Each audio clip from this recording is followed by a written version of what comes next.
Tonight on CTV News, we take a look at the ever-changing Colorado weather and what your week will look like. Plus, we take a look at the art in the Kerfman Gallery and around Fort Collins. All this plus sports and entertainment starting on CTV now.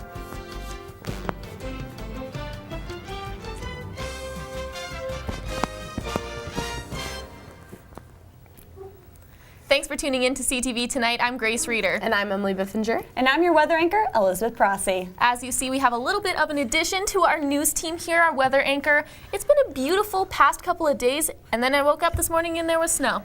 You're right, Grace. We had a beautiful start to the week, even set a record high in Denver Tuesday at 73 degrees. And then we've got a few inches of snow on the ground. Typical Colorado for you. What can you do? Well, speaking of the weather, let's take a look outside, and it doesn't quite look cold, but it is freezing cold outside. A nice shot of the stadium. As you can see, we do have some snow flurries on the ground and some snow showers happening right here in Fort Collins. 27 degrees, but you look, we've got strong winds coming out of the north, making it feel more like 17 degrees. How long will this snow stick around? I'll have that information for you more coming up later in the show. Thanks, Liz. If you've seen the field of flags in the plaza or heard names being read in the flea market, you know that this week is Holocaust Awareness Week. CSU Students for Holocaust Awareness, Chabad Jewish Student Organization, and Hillel, the Foundation for Jewish Campus Life, are recognizing the week with events such as guest speakers, lectures, and a litany of martyrs. Tomorrow at 1 p.m., the week will end with a memorial service in the LSC Plaza Field of Flags. However, if the weather is bad, it will move to the LSC Theater. For more information on this event, visit holocaust.colostate.edu. One thing that Fort Collins prides itself is that it's a unique city, and we really take care of our public spaces because we put so much works of art into them. We took a look into what goes into designing the Pianos About Town project. Hello, Fort Collins and CSU community. I'm Emily Biffinger, and I'm here at the Fort Collins Creative Community Center, here to take a deeper look at what goes into the beautiful pianos around town.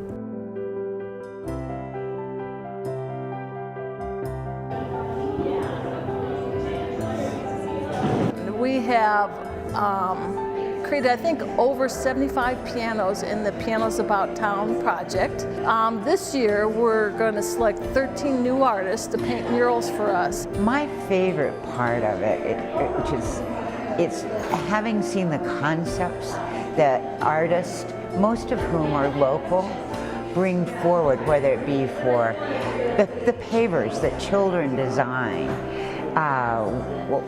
or the drain, or the pianos, or the murals that we see on cabinets, or parkways, or skate areas, to the significant pieces, the gateway pieces, the ones that really say, wow, this community kind of tops it all off.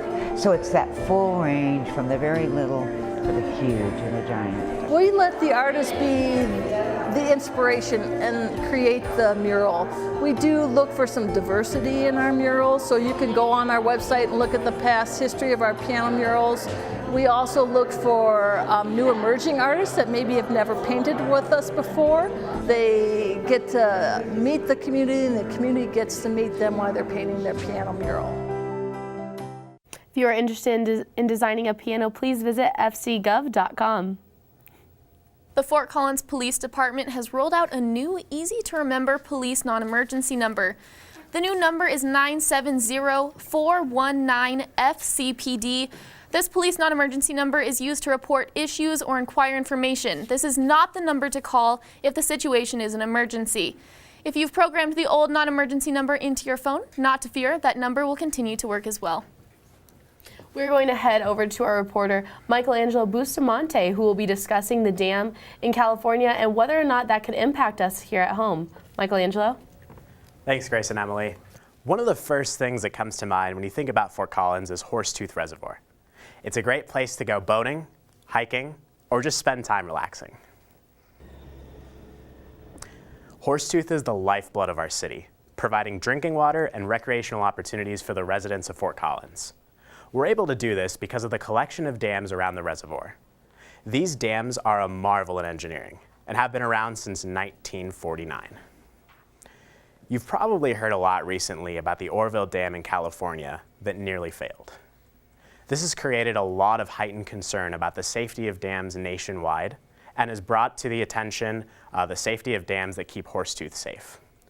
I spoke with James Bishop, the public involvement specialist with the Bureau of Reclamation, to get more information about the safety of Horsetooth dams and any lessons that can be learned from what happened in California. According to James, one thing people need to remember is that the Oroville Dam and Horsetooth are very different. Water is brought to Horsetooth by a tunnel under the Rocky Mountains, which allows officials more control over the water level. The Oroville Dam has on-the-river storage, which is more difficult to control. Horsetooth is also inspected annually and was last reviewed back in June of 2016. It passed this inspection with flying colors. Global warming definitely presents a challenge to officials trying to ensure the safety of Horsetooth Reservoir. James says that officials have control over the situation. He says the drainage of the area around Horsetooth is small compared to Horsetooth's capacity, so climate change is not a factor in the safety of the dams.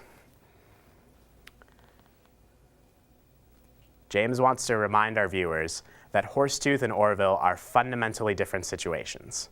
What happened in Oroville is not likely to happen at Horsetooth Reservoir. The Bureau of Reclamation takes the safety of Horsetooth very seriously, and they continue to emphasize a robust dam safety program. And they continue to practice and update their emergency action plans to prepare for the worst case situation. Back to you, Grace and Emily. Thanks, Michelangelo. Well, residents of Fort Collins can now go topless thanks to a federal judge in Denver yesterday. U.S. District Judge R. Brooke Jackson stripped the ordinance in Fort Collins, which would fine women for exposing their breasts in public. Jackson wrote that the ordinance is discriminatory against women and said that the arguments for the ordinance were based in speculation and were without evidence. Up next, Elizabeth Prasse will give you the full weather forecast. If you don't like snow, we suggest you turn your TV off for approximately 5 minutes. Just kidding, don't go anywhere. Tune in to KCSU, your student-run radio station at Colorado State University. Live 24 hours a day, every day at 90.5 FM and kcsufm.com. Live local new music now, and news, talk, and sports. KCSU, the radio voice of Colorado State, on the air since 1964. You're watching CTV, produced by Colorado State University students, bringing you news, weather, sports, and entertainment from campus and beyond. CTV live Monday through Thursday at 7 p.m. on campus and Fort Collins on Channel 11. Repeats at midnight, 8 a.m., noon, and 2 p.m. The Rocky Mountain Collegian is your student-run news and information platform. Pick up your paper on campus or around Fort Collins Monday through Thursday with special editions Fridays. And check out collegian.com anytime for all the latest updates. News, sports, entertainment, opinion, and more. The Rocky Mountain Collegian, serving Colorado State since 1891. College Avenue has been your student magazine for the last 10 years. College Avenue prints once a month covering topics that are relevant to the CSU and Fort Collins community. We also print special editions like the graduation guides at the end of each semester, the best of CSU each fall, and the orientation guide each summer. Look for us on racks around campus, off campus, or online at collegian.com under the College Avenue tab.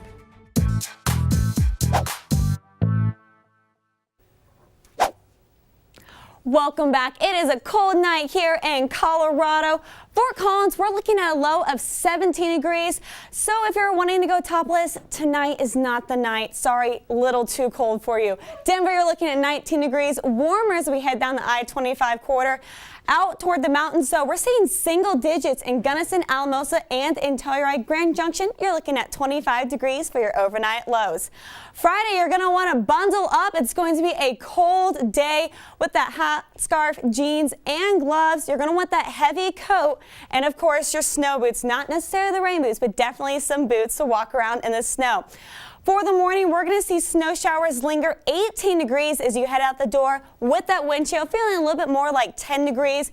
By lunchtime, the snow will taper off as we head up into the mid-20s tomorrow afternoon. Cold and cloudy by 4 o'clock as that snow completely goes away from the forecast. 28 degrees, but with that wind chill, again, we're not going to feel like it's above 20 degrees tomorrow. Now looking out across the entire state of Colorado, what this snowstorm has done is not necessarily given us a lot of snow, but talk about the temperature drop. We're looking at highs only 29 degrees in Fort Collins compared to the 70s we were seeing just 2 days ago. 30 degrees in Denver for your high, getting above freezing as we head down the I-25 corridor. 34 degrees in the Springs, 42 degrees in Pueblo. Warmer on the Eastern Plains. Lamar, you're our warmest, 44 degrees for your Friday. And of course, our ski resort of the week this week goes to Beaver Creek. Beaver Creek has 9 inches of fresh snow on the ground for you skiers and snowboarders. A chance of snow Saturday and Sunday, 25 degrees, a little bit warmer, hitting that freezing mark on Sunday. Beaver Creek also has 150 runs open right now with machine groomed and packed powder conditions. So a great chance to go out and try those new skis that you got for Christmas. Now don't go anywhere. Alex is coming up with the world of Ram Sports right after this.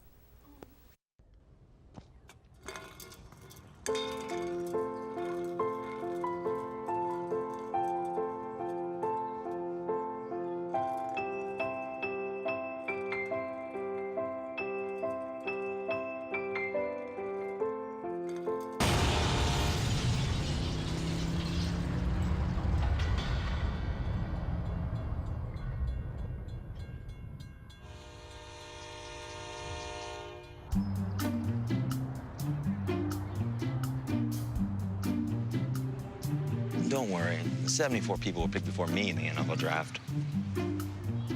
To fight childhood obesity, United Way and the NFL are helping kids play at least 60 minutes a day. Okay, time for the team obstacle course. Yay! What this place needs is more healthy kids. To get involved or donate, go to unitedway.org/play60. Now I get it.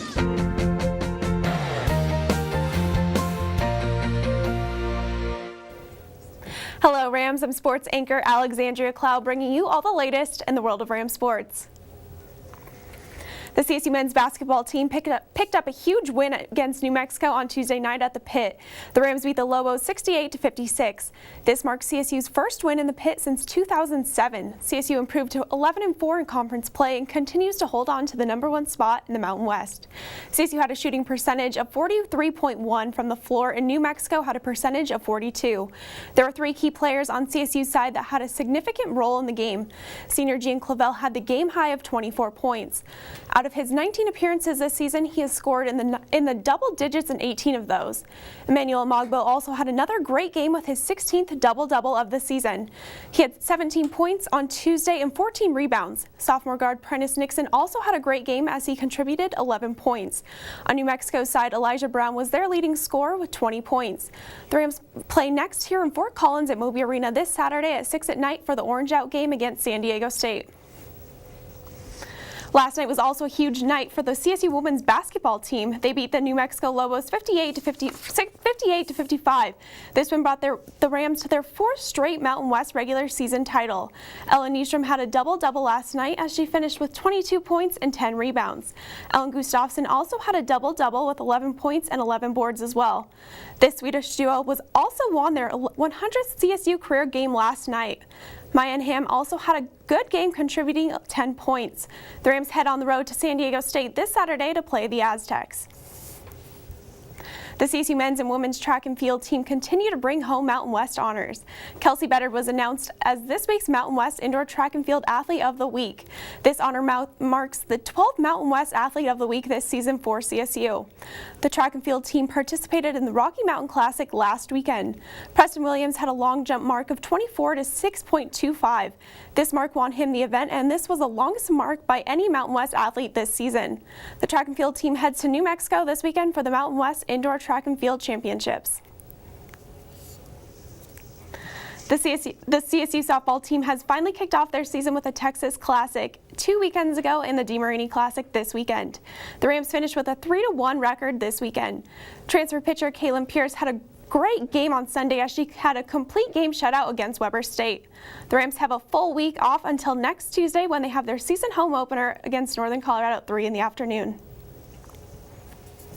The CSU swimming and diving team had a successful run at the 2017 Mountain West Swimming and Diving Championship as they finished in the 5th place. This has been their best year at the championship since 2009. Throughout the weekend, 9 records were set by CSU swimmers. Jenna Bowery had the fastest breaststroke time in school history with a time of 2 minutes and 13.89 seconds. The NCAA diving zones and championships are up next in March if Rams swimmers qualify. Those are all the latest CSU sports updates right now, but go on to collegian.com for more updates throughout the weekend. Don't go away because Zach has entertainment coming up next. Morning, Gary.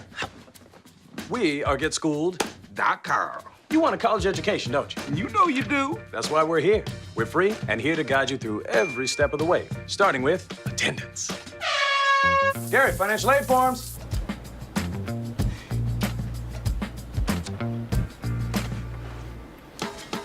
Picking a college, man. You and us. We go together like tacos and Tuesday. And I love tacos. Go to GetSchooled.com.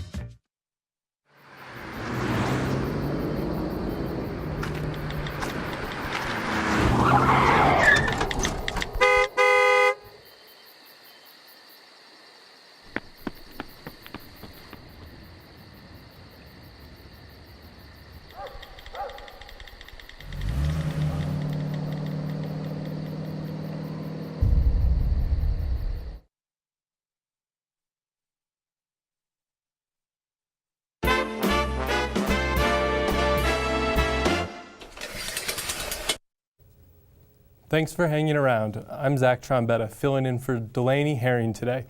We have a great entertainment segment for you today, which includes some amazing photography. We discuss where you should take your sweetie on date night and the latest on the FOCO music scene. Tuesday, I had the chance to check out the Kerfman Gallery at the Laurie Student Center with Delaney. Here's some of the artwork we saw at the event.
The gallery is currently displaying work from students in photography classes here at CSU.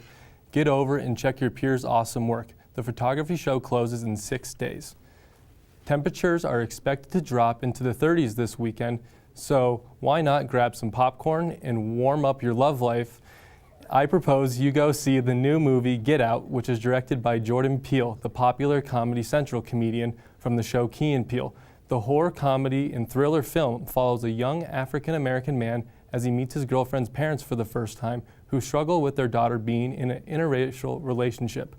This is definitely a movie I am looking forward to checking out Friday night.